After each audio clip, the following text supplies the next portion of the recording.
Hey friend, I am here to spill the tea. I'm talking about the top 3 mistakes that most people make when they first start intermittent fasting, myself included. I actually made these exact same mistakes myself a few years ago when I got started.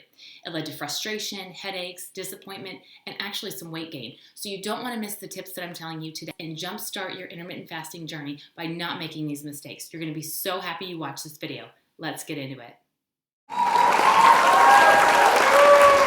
Hey friend, welcome to lesson 6 of your 90-day intermittent fasting jumpstart. You're already well on your way to getting into a fasting groove of 12-hour windows, and you're armed with your intermittent fasting homework, those top habits you need to be doing right now to make your transition to longer fasts even easier. So now we're talking about the common mistakes people make when starting intermittent fasting. And there's a lot of information out there. Some of it's good, some of it's not so good. So I want to ensure you avoid these common pitfalls and mistakes. So in this lesson, I'm going to be sharing the most common mistakes people make when starting intermittent fasting. In fact, these are some of the exact same mistakes I made when I started intermittent fasting. We're also going to be debunking the popular fasting advice that's actually sabotaging your goals. Plus, I'm going to be sharing what I wish I would have known when I first started intermittent fasting. But first, I want to share a little story. I started intermittent fasting almost 4 years ago.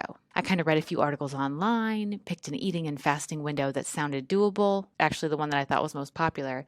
I chose the day to start, and then I jumped right in. That was it. That was my whole process. And truthfully, it was absolute torture.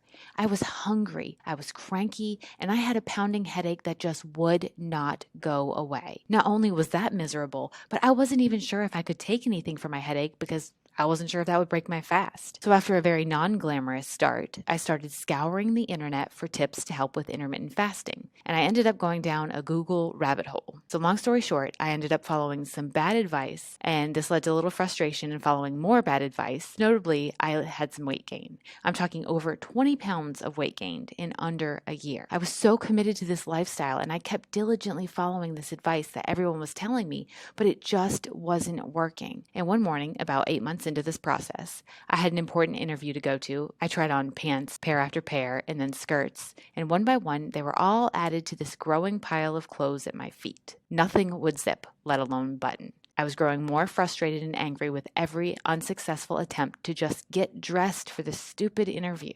And then I remembered in the very back of my tiny closet, I had stashed this backup pair of pants, a pair of black dress pants with a generous amount of stretch, and even when nothing else fit, these are what I would go to. So when I struggled to get those on, and I had to wear a longer shirt over the top of my pants because they wouldn't button, I had a complete meltdown. And by complete meltdown, I mean my boyfriend at the time found me sitting on the floor, surrounded by clothes, crying. It was definitely a low point. It was also when I decided that something had to give. You know that scene in Mean Girls where Regina George is eating those Caltine bars that she thinks will help her lose weight, and then she later discovers they're actually causing her to gain weight? Yeah, that was my Mean Girls moment. Only no one had done this to me. I had done this to myself. In my internet search approach to getting fit and healthy, I was ready to have more energy and balanced hormones, but it led to the complete opposite. So after my interview that morning, which went surprisingly well despite the emotional start to the day, I decided to stop everything I was doing related to fasting and food. In fact, that closet floor breakdown is what led me to where I am today. I'm properly educated and I'm able to empower other women to follow intermittent fasting in a healthy and sustainable way. It's based on science, facts, physiology, and truth. So today I'm sharing the top mistakes people make when getting started with intermittent fasting. And yes, I absolutely made all 3 of these mistakes and many more. But it got me to where I am today, finally energized, feeling healthy with the lab work to prove it, and wearing clothes that fit. And as for those stretchy pants, well, they've been donated because I'm not going back. So maybe you already know the tips that I'm going to share with you today, but if you're new to this like I used to be, maybe it'll be the information that helps you avoid the pitfalls and pounds that plagued me. Groucho Marx once said, "Learn from the mistakes of others. You'll never live long enough to make them all yourself." So if I can spare you a closet breakdown, then by all means, this video is worth it. Here's a quick overview of the top mistakes. Number 1, mindless eating when the window opens. Number 2, falling for the bulletproof coffee or keto coffee myth. And number 3, not having a plan for the weekends or the days off. So let's start with mistake number 1, mindless eating when the window opens. Intermittent fasting is not permission to eat anything you want when the eating window opens. It's also not a green light to eat for the entire window. Yes, you can have treats and snacks during your eating window, but you don't want to be eating for the entire window. The goal is to pick meals that are balanced and healthy, meaning a mix of protein, fiber, and starch, so it keeps you feeling full and nourished until your next meal during your eating window. Intermittent fasting will help you lose weight, but if you're consuming more calories during your eating window than you would on a day where you're not even fasting, you're working against yourself and your progress will likely stall. So mistake number 2, falling for the bulletproof coffee or the keto coffee myth. Beware. There's a lot of buzz out there about this magic coffee. You might have heard about it before, but if not, the quick overview is it's basically a coffee that's mixed with butter or oil or ghee. This mythical oily potion is supposed to help stop cravings and make it easy to extend your fasting window. You hear about this coffee all over the internet, and it's mentioned in several prominent intermittent fasting plans, including the one that I followed for so long. Also in plans that claim that they aren't keto or low carb. But don't buy the hype. If you take nothing else away from this lesson, please understand how calorie dense these drinks are. The calories in a bulletproof coffee or other keto style coffee primarily come from fat, and they add up quickly. Think more calories than in a very heavy snack. So if your daily calorie intake is usually within a set range,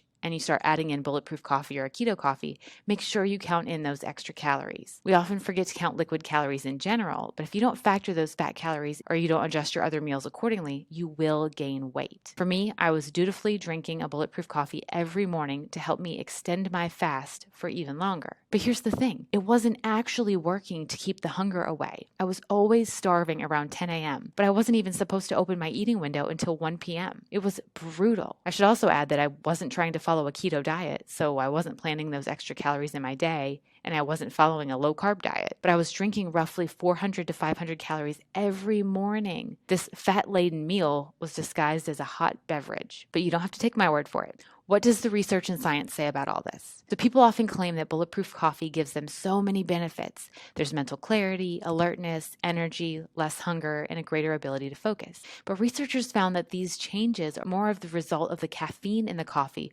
rather than the added fats and oils. So this means that regular coffee with low-fat creamer or a nut milk or even a splash of half and half is better for your waistline and will stimulate your metabolism more than drinking a keto style or a bulletproof style coffee, especially if you're not following a severely reduced carbohydrate diet or a keto diet. And if you recall from an earlier lesson, I do not follow or recommend a keto diet because it's just not sustainable and will not bring you the long-term health benefits or weight loss success you desire. You will still burn fat and reduce weight without following keto and without these fat bomb drinks. All right, so let's move on to mistake number 3. Not having a plan for the weekends or the days off. If you're using your weekends or your days off from work to take an entire day off from fasting or healthy eating, you need a plan. Yes, you can absolutely take breaks from fasting or arrange your eating and fasting hours to fit your schedule, to fit any celebrations you might be having, or other events. What you don't want to do is get in the habit of only following intermittent fasting a few days a week and then eating or drinking whatever you want on the weekends. It's important to have structure for your meals or a loose outline or plan of how you want to eat on your more relaxed days, particularly if you tend to consume a lot of alcohol or sweets or snacks on the days you aren't fasting or on any days that you choose just a very wide eating window. So a few thoughts on alcohol and sweets. These are fine in small amounts, but know that these indulgences will make your next fasting window even more challenging. So if you indulged in extra sweets or had a lot of sugar your first day back to fasting, you might feel a little bit sluggish or tired, or you may even end up with a headache. Make sure you're thinking about your progress towards your goals. If you're in the habit of celebrating or being very free with your eating or drinking, you might be undoing all your hard work from the week. From a math standpoint, think about the sheer number of days in a month.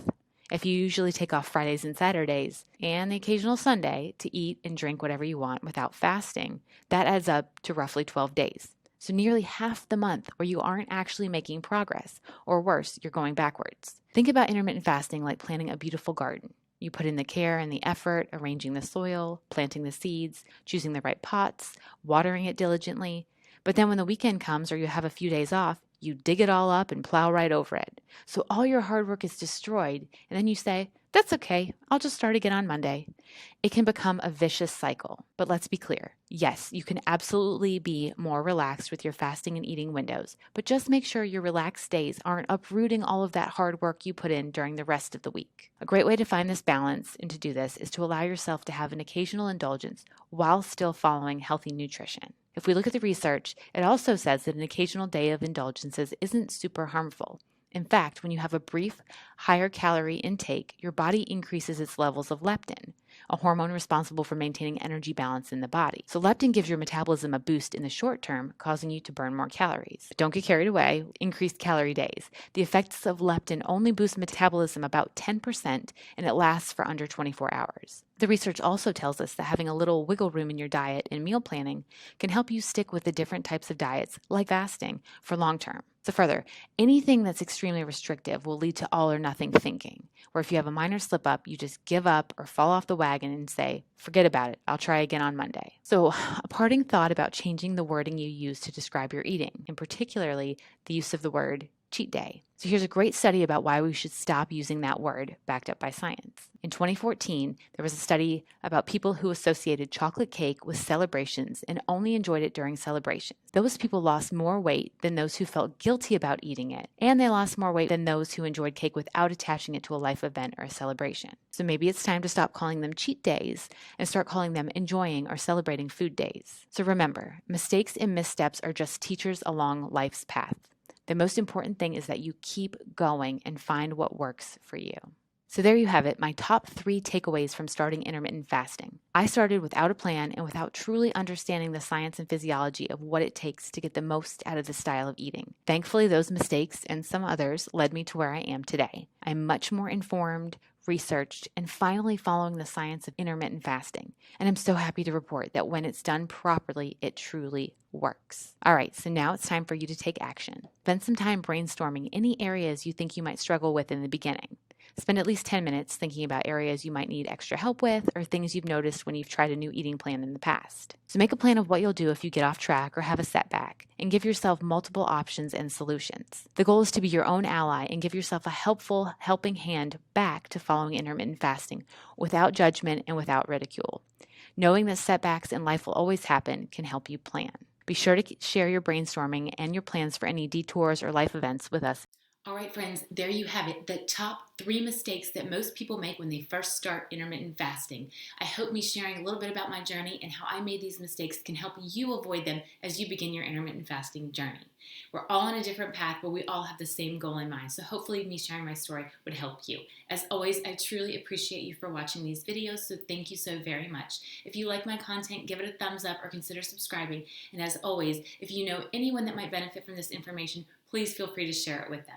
I hope you have an amazing day. Until next time.